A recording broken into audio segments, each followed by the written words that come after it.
Bonjour, dans l'épisode des premiers secours d'aujourd'hui, nous allons aborder l'alerte de secours. Chacun de nous peut être témoin ou assister à une situation sanitaire d'urgence et voudrait contacter les secours. Quels sont les numéros et quelles sont les structures à contacter dans ce cas? Si on est à la campagne, on connaît généralement l'infirmier major, sinon on se rend au centre de santé le plus proche. À ce niveau, la victime va recevoir les premiers gestes de secours et si besoin, ils vont prendre contact avec l'arrondissement rural qui va mobiliser une ambulance pour référer la victime à l'hôpital le plus proche.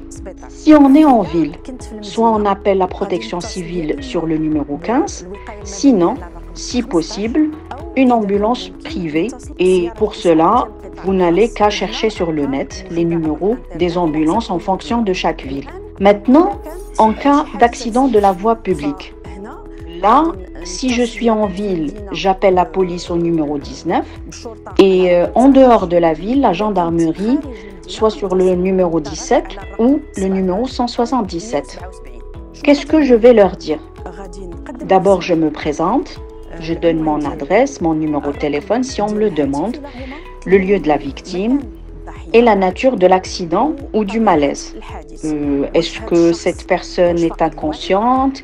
Y a-t-il des plaies, un saignement, une hémorragie? Si la victime est dans son domicile ou dans un établissement, une entreprise, il est nécessaire d'attendre à l'extérieur l'arrivée de l'ambulance pour les orienter vers la victime sans perdre de temps. Maintenant, en cas d'intoxication ou morsure ou piqûre d'un serpent ou d'un scorpion, dans ce cas, on prend contact avec le Centre marocain antipoison et de pharmacovigilance au numéro 0801 000 180 qui assure une garde de façon continue toute la semaine, 24 heures sur 24 et même les week-ends et les jours fériés. Que dirais-je aux médecins du centre? Vous allez vous présenter, vous allez répondre aux différentes questions demandées par le médecin en ligne, des informations sur la victime, son âge, son poids, son sexe, etc. La nature du problème, est-ce qu'il y a une plaie, une douleur, un malaise, son état de conscience, etc. Le produit en cause de l'intoxication, l'animal en cause de la morsure ou de la piqûre, etc. Maintenant, en cas de morsure d'un chien ou de griffure d'un chat, quel qu'il soit, domestique ou errant. Dans ce cas, et après les premiers gestes de secours, vous vous rendez au bureau municipal d'hygiène ou le centre de santé selon la région pour donner à la victime soit le vaccin contre la rage, le vaccin antirabique, ou le sérum antitétanique, le SAT, en fonction des cas.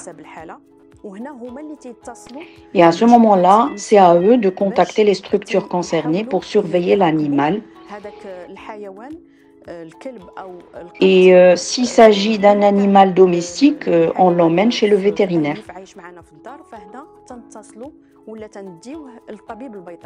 J'espère que ces informations vous ont été utiles. Durant les prochains épisodes, je vous parlerai des premiers gestes de secours lorsqu'on est confronté à une situation sanitaire d'urgence avant l'intervention des professionnels de santé, médecins ou infirmiers. À la prochaine!